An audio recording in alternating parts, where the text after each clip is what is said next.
How to create a YouTube channel on iPhone.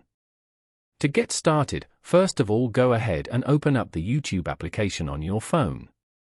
Once you're here, tap on your profile icon located at the bottom right corner of the screen.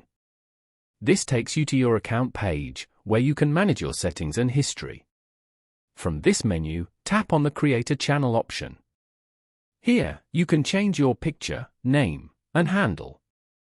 Tap on the picture icon to change your profile picture.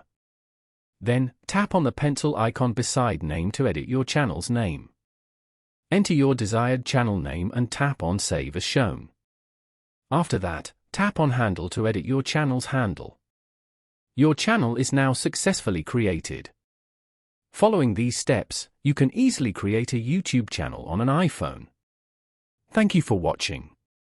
Please leave a like if this tutorial helped you, or leave a comment below if you have any questions related to the video.